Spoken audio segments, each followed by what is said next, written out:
The infighting that is happening in Umkhonto weSizwe and all of the volatility that is going on is something that is to be expected in a political movement that is a year old and in a political movement that exceeded expectations.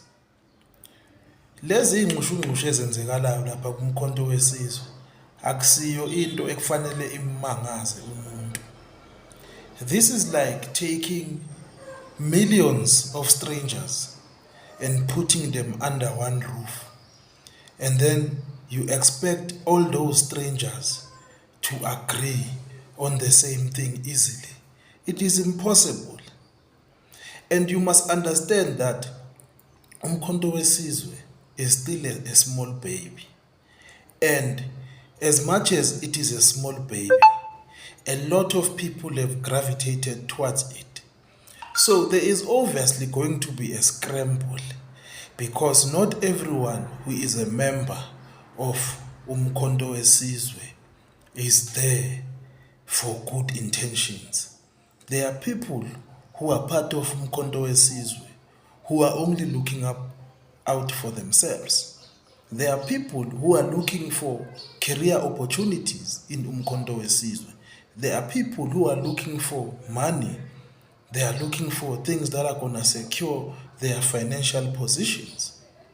And there are also people that are willing activists in Umkhonto weSizwe.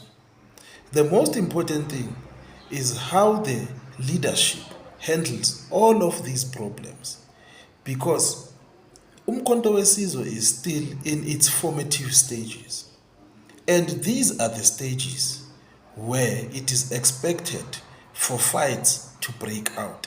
Even if we can look at any other party that came and had steam, if we look at those parties, they also had the same problems, because once something becomes big and grows, many people start to look for their positions and look for their sections, and others, they start to mobilize groups because they want to achieve their ends.